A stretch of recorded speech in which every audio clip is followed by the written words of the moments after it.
Hello everyone, I hope you all are fine over there. तो आज के इस वीडियो में मैं आपको सीएस कोर्स की सारी इन्फॉर्मेशन देने वाली हूँ। कॉस्ट कितना होगा आपका ये कोर्स में, कोर्स लेवल्स क्या हैं, कितने हैं और स्कोप क्या है इस कोर्स का फ्यूचर में। अगर आप सीएस बन जाते हैं तो क्या स्कोप है उसका फ्यूचर में, कौन सी ऐसी टॉप कंपनीज हैं जो अच्छा सैलरी पैकेज देती हैं, क्या स्किल्स रिक्वायर्ड है अगर आप सीएस बन जाते हो एक अच्छा सैलरी अर्न करने के लिए, आपको क्या क्या चीज़ों की ज़रूरत है, क्या क्या चीज़ें आपको, क्या क्या स्किल्स आपको होनी चाहिए, डिफ़िकल्टी लेवल क्या है इस कोर्स का, ये सारी चीज़ों का और भी बहुत सारे क्वेश्चंस के आंसर्स मैं आपको दूंगी। तो आप मेरे इस वीडियो को एंड तक बने रहिए ताकि आपको कोई और वीडियो ना देखना पड़े सीएस कोर्स के बारे में जानने के लिए और आप कोई इंपॉर्टेंट इन्फॉर्मेशन मिस ना करो। तो उससे पहले, स्टार्ट करने से पहले मैं आपको बता दूं कि अगर आप मेरे चैनल पर पहली बार आए हैं तो मैं खुद को इंट्रोड्यूस कर दूं। मेरा नाम है professor Reshma Kotwani. By profession मैं एक प्रोफेसर हूँ since 10 years। And why I can guide you on this course, because I also did company secretary course after my graduation, and being a CS I can guide you in this course in a better way. Okay, so company secretary, सबसे पहले तो मैं आपको ये बता दूं कि CS होता क्या है, कौन सीएस है। ये सारे क्वेश्चंस के answers I will give you. Who is company secretary, eligibility क्या है, इस कोर्स को करने में आपको कितना समय लगेगा, डिफिकल्टी लेवल क्या है, आपका कॉस्ट, आपका खर्चा कितना आएगा, कोर्स लेवल्स क्या है। देन अगर आप सीएस बन जाते हो तो आपका रोल क्या होगा, जॉब रोल क्या होगा, skill required, type of role आपका, स्किल रिक्वायर्ड, क्या क्या स्किल्स रिक्वायर्ड है, सैलरी स्ट्रक्चर, एक एवरेज सैलरी स्ट्रक्चर क्या होता है, क्या आप सीएस के साथ ग्रेजुएशन कर सकते हो या कोई और कोर्स करना चाहिए आपको सीएस के साथ। टॉप कंपनीज, ऐसी लिस्ट ऑफ टॉप कंपनीज मैं आपको दूंगी जो सीएस अपॉइंट करते हैं और अच्छा पैकेज देते हैं, और एडमिशन प्रोसीजर के बारे में कुछ इन्फॉर्मेशन दूंगी, ठीक है। तो एंड तक बने रहिए। फर्स्ट क्वेश्चन है हमारा कि कंपनी सेक्रेटरी है कौन। अब देखो क्या होता है कि बहुत सारे लोग ऐसा समझते हैं कंपनी सेक्रेटरी मतलब सेक्रेटरी। अब सेक्रेटरी को बहुत लो ग्रेड पे देखा जाता है, मतलब एक अच्छा पोजीशन है वैसा नहीं देखा जाता है। तो बट मैं आपको ये बता दूं कि कंपनी सेक्रेटरी है ये कोई पर्सनल सेक्रेटरी नहीं है, मतलब इंडिविजुअल का personal secretary is not company secretary. Company secretary जो है वो कंपनी का सेक्रेटरी होता है जिसका पोजीशन बहुत ही अच्छा होता है। वो केएमपी में पाया जाता है। केएमपी मतलब क्या होता है, की मैनेजरल पर्सनल। की मैनेजरल पर्सनल में कौन आते हैं, chief executive officer, board of directors, जो ओनर्स होते हैं वो की मैनेजरल पर्सनल में आते हैं। तो अब की मैनेजर पर्सनल आप समझ सकते हो कितना इंपॉर्टेंट पर्सन है। तो वीआईपी पर्सन में, इंपॉर्टेंट पर्सन में कंपनी सेक्रेटरी भी आता है। कंपनी सेक्रेटरी एक बहुत अच्छी पोजीशन होल्ड करता है एक कंपनी में, ठीक है, बहुत अच्छा पोजीशन होता है इसका। बेसिकली ये लीगल एडवाइजर होता है, लीगल टर्म्स में किस तरीके से कंपनी को लॉस फॉलो करने चाहिए ये सारी चीज़ें कंपनी को बताता है।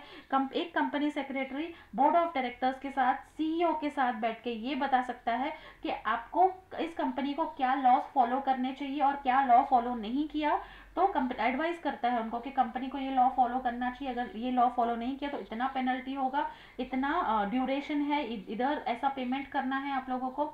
ये सारे जितने भी लीगल कॉम्प्लाइंसेज हैं, एक कंपनी को बहुत सारे लॉस फॉलो करने होते हैं, तो जितने भी लीगल कॉम्प्लाइंसेस है वो सारा कंपनी सेक्रेटरी ही करवाता है। एक कंपनी शुरू होने से कंपनी को खत्म करने तक पूरा कंपनी सेक्रेटरी ही करवाता है, चलाता कंपनी सेक्रेटरी ही है। मतलब लॉज एंड ये जो एडवाइजर लीगल टर्म्स में, टैक्सेशन के टर्म्स में सीए हेल्प करता है और लीगल टर्म्स में कंपनी सेक्रेटरी हेल्प करता है। ये one of the principal post है, बहुत इंपॉर्टेंट पोस्ट है, क्योंकि ये एडवाइस करता है, जो ओनर्स है उनको एडवाइस करता है आपको कंपनी लीगल टर्म्स में इस तरीके से लॉज, आपको रूल्स एंड रेगुलेशंस फॉलो करने हैं।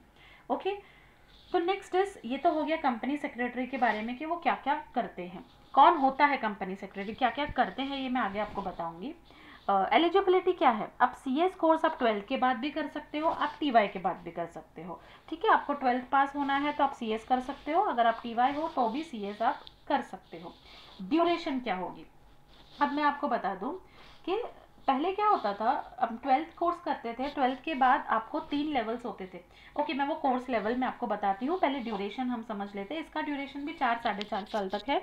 आप लोगों का कौन से एग्जाम में या कौन से लेवल में कितने मंथ्स का डिफरेंस होता है वो मैं आपको बताती हूँ। अब आप ये सुन लो कि 4 साढ़े 4 साल का कोर्स होता है अगर आपने एक ही अटेम्प्ट में अच्छे से दे दिया तो, ठीक है, अप्रॉक्स। डिफ़िकल्टी लेवल ये उतना डिफ़िकल्ट नहीं है, मैं इजी है ऐसा भी नहीं बोलूँगी, हार्ड वर्क तो लगेगा ही, क्योंकि अगर आपको कोई भी अच्छे पोस्ट पे जाना है, अच्छे प्रोफेशन को चूज़ करना है, तो आपको हार्ड वर्क करना पड़ेगा।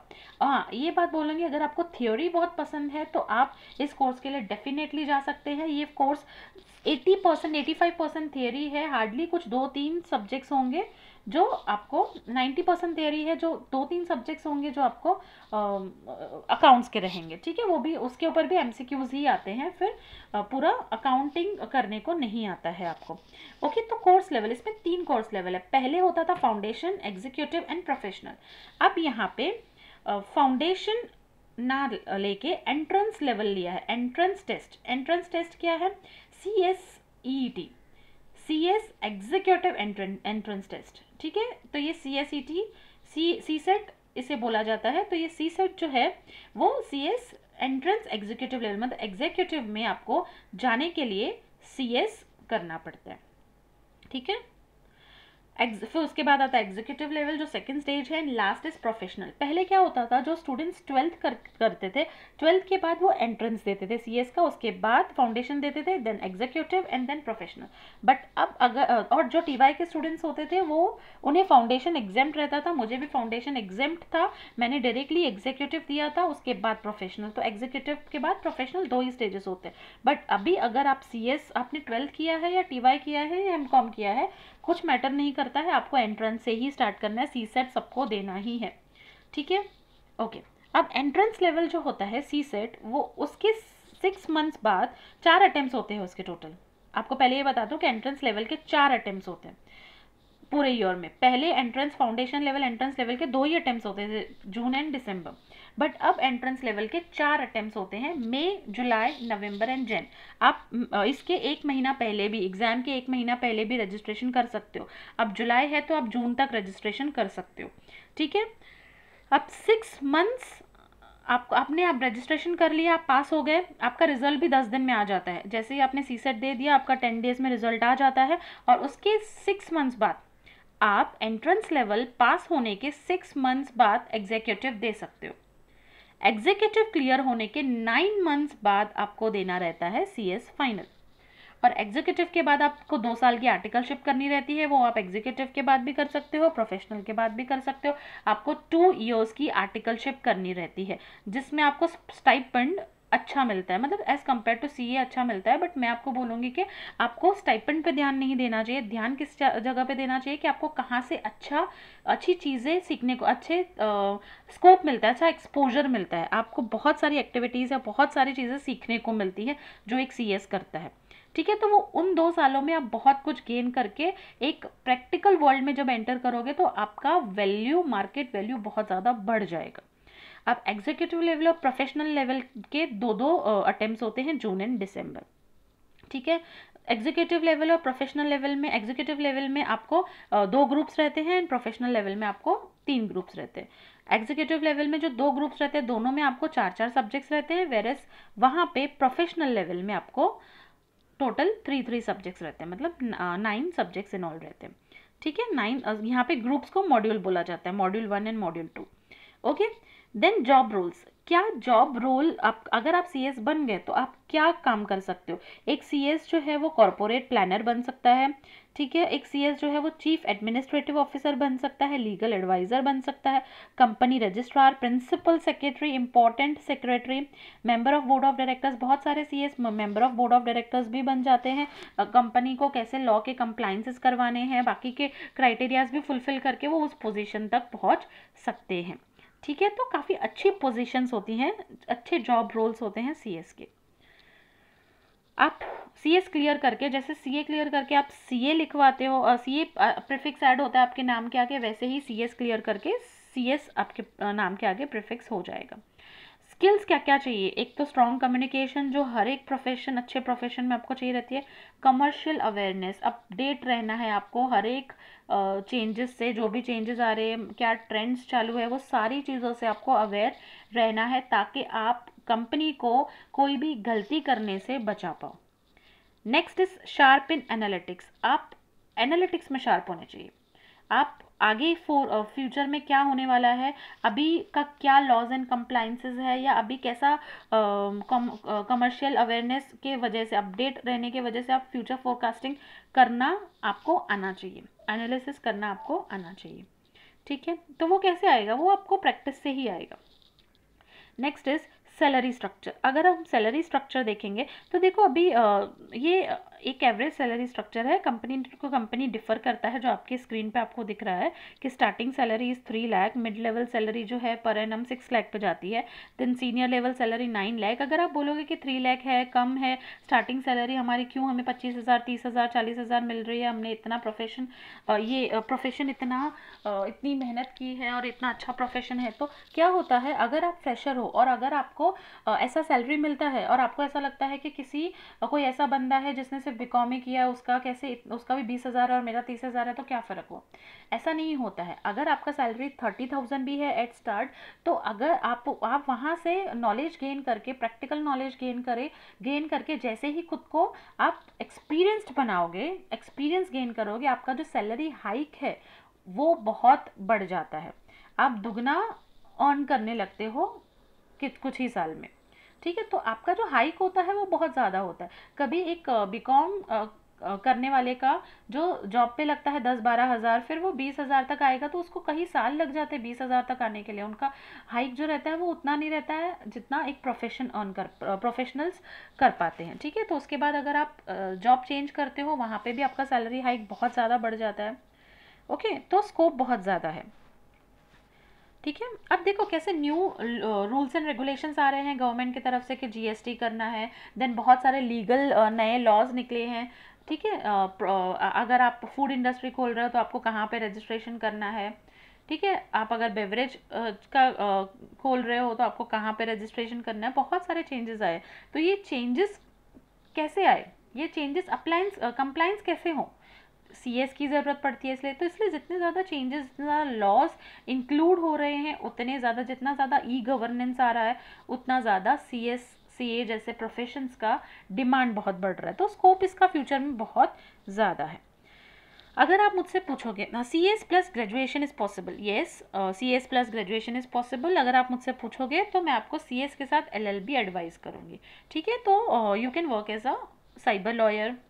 Okay, next is list of companies appointing CS। ऐसे कंपनीज जो कंपनी सेक्रेटरी अपॉइंट करते हैं, अच्छा पैकेज देते हैं इंडिया में। देखो यहाँ पे है आपका Tata steel, IBS software, Reliance, Bharat forge. ऐसा नहीं है कि एक बड़ी कंपनी एक ही CS अपॉइंट करती है। अब अगर आप रिलायंस देखोगे तो उसमें बहुत सारे CS है, 100-150 CS कंपनी सेक्रेटरी यहाँ पे काम करते हैं और सबका बहुत अच्छा पैकेज है।